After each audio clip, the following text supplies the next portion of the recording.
Welcome to the Verdin Verdict Sports Show. I'm your host, Jacob Verdin. Hope everybody's having a good Friday. Made it through the week. Now it's time for week 6 of college football. We got a couple of predictions for you. First things first, we'll predict the remainder of LSU football's season.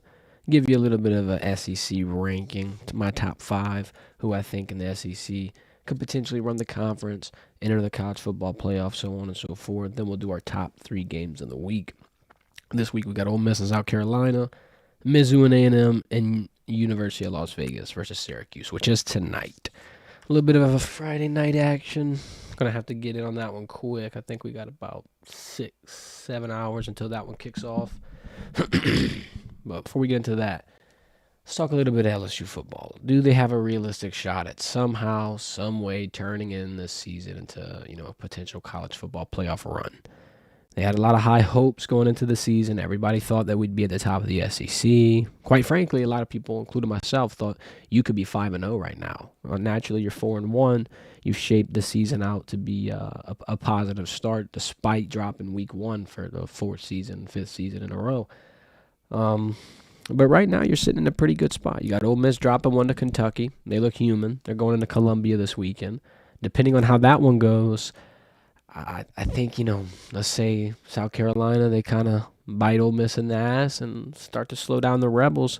Maybe LSU has an easier chance than we think. Regardless, I think, with what you saw against Kentucky, with what you saw in LSU's offense against South Alabama, it might be, the perfect storm, the perfect point in the year for these two teams to meet, at least for LSU's benefit. Coming off a bye week, Ole Miss has played continuously, and quite frankly, they've hit their lull. They started conference play after playing some kind of measly, opponents to begin their year.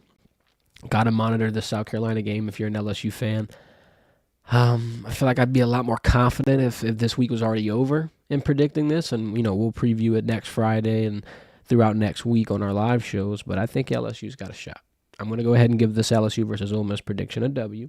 I think it's pivotal. It's important. You got really 2 insane games left, 2 tough games left where I think you could potentially drop them, and they're both at home, so, you got a shot in both of them. We'll get to that second one here and after these next 2 picks. Both of these are road games. Could be easy wins. You got some tough environments here. First one, Arkansas. They lost to A&M. I don't think they can score enough. They can put enough together to keep this competitive. I think the only thing that worries you about this is that you're on the road. Despite that matchup-wise, schematic-wise, I think LSU could run away with this Arkansas game. A&M, environment gets a little tougher. I'll give it to you. EA Sports was loving Kyle Field preseason. They were all aboard the hype train. Had to readjust the rankings, give the credit where credit was due. Despite that, I think LSU, they could have the advantage here. A&M hasn't really looked good. You get to really see where they are this weekend when they play Mizzou. We'll preview that one here in a little bit. I think LSU can squeak out of there with a win. That one will be pretty pivotal because the next week, I believe you have a bye week. Then you're going to play Alabama, and that's your hardest game left on the schedule. They're the number 1 team in the country for a reason. They put on a show versus Georgia. And I think this is one of the games that LSU drops. I'm not saying they don't have a chance. I'm not saying that I can't see LSU performing well, maybe getting some late game heroics like we saw in year 1 under Brian Kelly when they defeated the Crimson Tide and Nick Saban last time they were in Tiger Stadium. I just think there's a lot there. There's a lot to take in on this matchup. You got Jalen Milroe. You got Kalen DeBoer and that whole scheme. I think Alabama, and look, you can look at it through this lens, right? They went up 28-0 on Georgia, and they could have put it away, and they didn't. So maybe they're not polished. But Alabama's going to have their work cut out for them through the next couple of weeks, where I think they might be able to hit their stride, and they might be able to really work out all the kinks and come into LSU playoff ready, so to speak. We talked preseason about Jalen Milroe, about DeBoer and the transition, from Saban to him, and if Alabama would be able to keep the continuity. And I'm not surprised at the number 1. We kind of warned you before the season even started. We were saying that you can't have a program at this level and just have it all, crumble and fall out from underneath everybody. It's not just going to be a 1 year and done type of deal. I think Kalen walked in there with the right mindset, the right attitude. Obviously, you're not going to replace Coach Saban, but you're just going to have to bring a little bit of a new angle, a new approach The guys are receptive. It worked out, and everybody's, performing to the best of their abilities. And I think it's going to create some trouble for LSU. Like I said, if you want to take a peek into their next few games, they got Vanderbilt this week, South Carolina the next week, Tennessee the week after. Now, obviously, this week they'll get an easy win. The next 2 weeks, you're playing some of the premier teams, at least toward that eastern side of the SEC. South Carolina's been pretty known for giving tough games, at least through this season. Tennessee, I think, is number 4 in the country. You got some tough games before you come down to LSU. So, Alabama could be in tip-top shape. I think LSU's going to drop that one.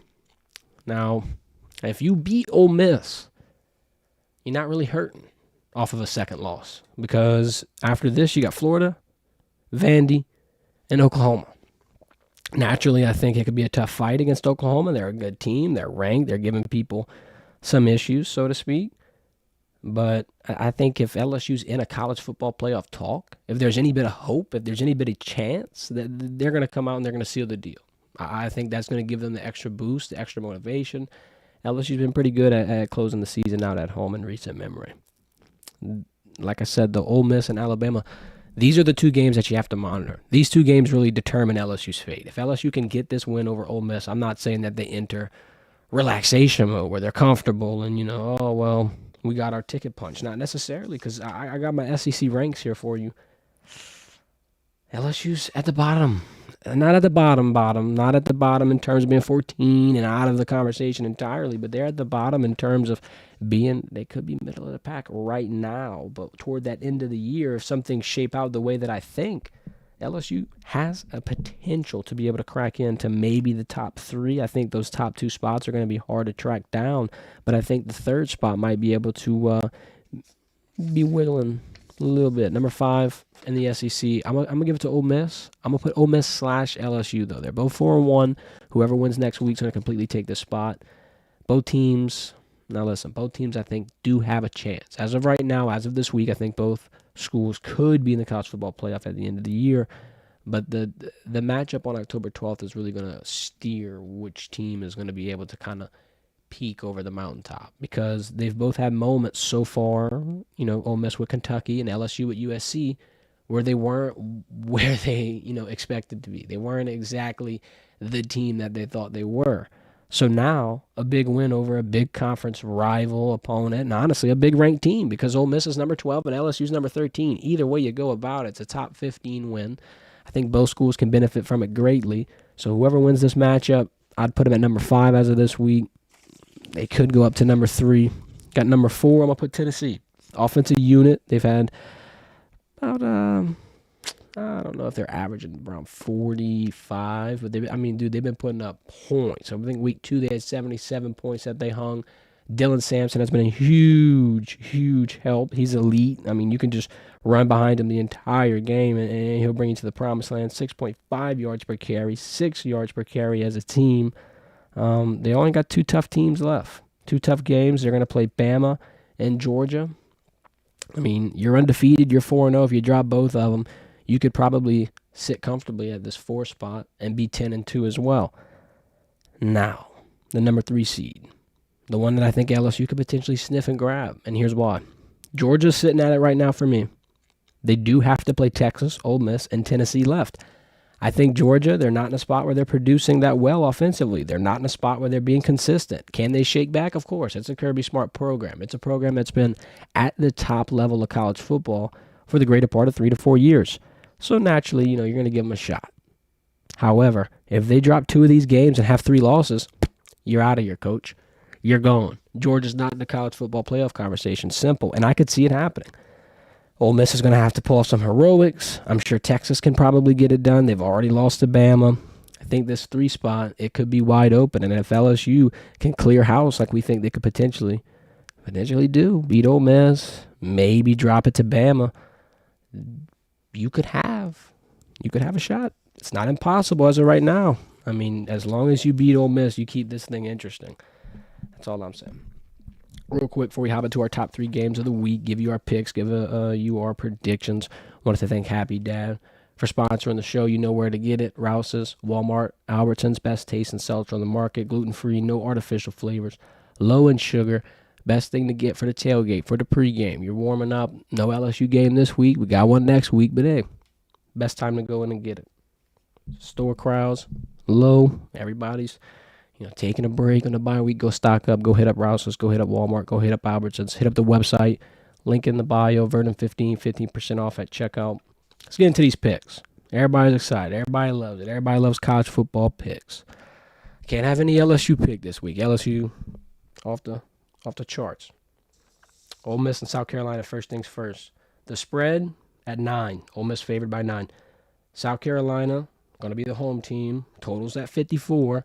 It's not a bad total. I'm not going to tell you to take it. Not a bad total. Ole Miss at minus 310. Now, I don't think Ole Miss can cover. I'll keep it a buck with you. I don't think Ole Miss can cover a 9 spread. Do I think they can win? I think so. Top 10 offense and defense. Explosive offense, quite frankly. They're coming off a rough week, yeah, but this is one of the biggest games for the SEC and the future, quite frankly, because either way you go, there's implications. If Ole Miss loses, South Carolina emerges as a favorite. You want to know what else happens if Ole Miss loses? LSU fans, LSU, Brian Kelly, Mike the Tiger, no matter who it is, everyone's chomping at the bit. Ole Miss dropped 2 conference games back-to-back. They're coming into your stadium. You're fresh off of a bye. And they just lost to a team that you beat. Matter of fact, a team that went up 17 points on you, choked, lost, gave you your first conference W. I think Ole Miss could be in for a treat if they drop this one. And that's why it's a must-win. I think Lane Kiffin, Jackson Dart, Trey Harris, name an Ole Miss player.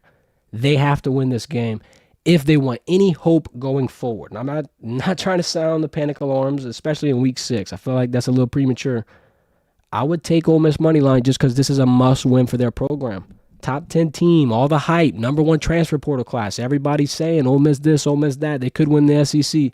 They could be a big player in the college football playoff. Yeah, if they are, they have to show up. They have to win this game, despite it being on the road, despite it being against a tougher team. Hell, despite it being a 2:30 kickoff. None of this matters. Ole Miss, if you want to have a chance, you're going to have to put, that motivation, that purpose, you have to put it all out there Saturday. And I think that's why I'm going to take them to win. There's too much at stake. I'm not saying that they can't come out flat and have another rough week. What I'm saying is when you have this in the grand scheme of things, like you've got all these objectives, all these goals, and it could all just fall out from under you halfway through the year, I think you're going to have one of the most motivated Ole Miss teams. Now, could be wrong. My first pick, Ole Miss, to beat South Carolina straight up, no spread. I don't like that 9-point spread. That's the trap. I want to talk about a trap. Mizzou versus A&M. Now here's where things get interesting because we can go down one of 2 paths on this stream. Everybody listening here, we can go down 2 very distinct paths. We could be completely right and beat the books, or we could be walking into a trap. Here's the situation. A&M's favorite at home, very close. Pick 'em odds pretty much. Mizzou plus 114, A&M minus 135. Spreads at 2.5, totals at 48. Here's the way I look at it. Mizzou's a top 10 defense, right? A&M's looked rough offensively. A&M is in a situation where Connor Weigman is questionable, rocky, might have to put your freshman quarterback in there. And then, quite frankly, even if Weigman's healthy, hasn't really been that consistent. I mean, we thought that he might have had, the potential to have a successful season. They've had their ups, they've had their downs. They've lost to Notre Dame. They've had a very close game with Bowling Green. They came out of Jerry's World successful last week, a 4-point victory over Arkansas. But I just don't know if I'm convinced. I don't know if this glaring mismatch, if I can just overlook it. You got a top 10 defense walking in on a coin flip offense, quite frankly. It's a coin flip on whether or not they're going to have some points, have some success, or if they're going to punt the ball or turn it over back to you. I think, A&M, I believe they're 1-8 when they've thrown an interception in their last 9, or I don't know if it's the last 9 of their last 2 seasons. Either way, it's a rough run for Texas A&M, their offensive efficiency and consistency, and I think that glaring mismatch is it's jumping off the charts. The value's in. Mizzou plus 114, you got to take it. I wouldn't even take the plus 2 spread. Why? It's too close. That's not even a field goal. You might as well just go grab the plus at that point. Over 48 is not a bad bet. That's if Brady Cook and Luther Burden turn up. If they turn up, though, they're going to win the game. I don't think the heavy-scoring team is anybody other than Mizzou. I don't think 48 would be, that safe of a pick just because A&M could walk into a situation where they get held to under 2 touchdowns, or they get held to just, having to make some matters work with their kickers and potentially, pushing some extremely dangerous situations on offense where you're going for it on 4th down. You're in a pass only situation. The defense knows you're playing from behind the sticks. You got to make something work. That's how you play from a disadvantage. If Mizzou comes out, starts fast, plays efficient, and hell, the first 2 weeks I think they went 38-0 and 51-0. Big first half performances in both games. Just come out and lay 17 points. Hell, you don't even have to. Lay 2 touchdowns in the first half. I'm telling you, A&M's going to sweat. And like I said, play from behind the sticks. Have that defense know you're only passing. A top 10 defense at that. If they pluck one out of the sky on you, I think it's over with. That's how you get lapsed here. Mizzou plus 14 on the road. I'll bite the hook. I'll be the one to tell you. If I'm wrong, I'm wrong. But, hey, I'm feeling good. Last pick. This one's tonight. UNLV versus Syracuse. Spreads at 6. There's been a lot of controversy here. Yeah, UNLV's the team with the quarterback who, he opted out pretty much. Entered the transfer portal, said, y'all ain't paying me my NIL money. I'm out of here. Goodbye. Heard a lot of opinions about it through the last couple of weeks. We talked about it a little bit on the show. I think really if UNLV crumbles in this situation, they're going to look foolish, naturally. Yeah. They're also, there could be some fallout here. If UNLV crumbles, looks dumb, I think there's going to be maybe minor, major, who knows, implications across, how this affects NIL going forward. Maybe there's more, mandates put on if a kid and you negotiate, then some type of agent has to be certified enough to be able to write the contract. You can't just pick anybody, negotiate this. They're going to have to do something to kind of prevent this from going forward if UNLV lays an egg tonight. If they look horrible, if they're just flat out garbage. They're an undefeated team. They were competing for that. I think it's the G4 little playoff bid in the 12-man. They had a potential. Were they going to get it? Who knows? But they were fighting for it, and then all of a sudden this is ripped out from under them. And they're playing a tough team in Syracuse. Their passing offense, the Q's passing offense is nice. Kyle McCord, I believe he's top 5 in passing touchdowns. At a time, he was leading the nation. Now Cam Ward is. But my point is that UNLV is going up against a school that's I really wouldn't take lightly. Now, UNLV is at home. They do get that advantage.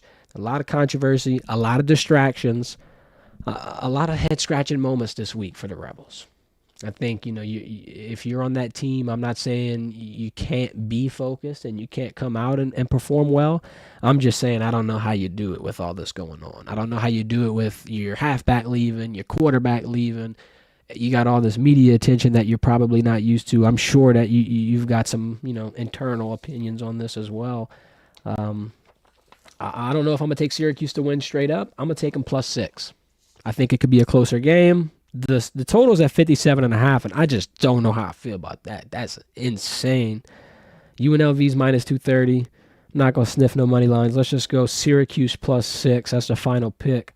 Syracuse plus 6, Mizzou plus money line, and Ole Miss money line minus 310. No LSU magic to sprinkle on top of it. And then the Saints play Monday night against the Chiefs, and you don't want to hear what I have to say about that game. If you're a Saints fan, I don't want to even start the hate. I don't even want to do it, okay? Because I was optimistic last week for the Saints going into Atlanta, and look what happened.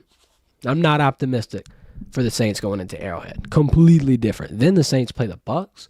Then after that, turn around short field week. They play the Broncos on a Thursday night game. Ooh, Saints could be in a grimy spot. I ain't gonna lie. Like I said, I'm not gonna hate.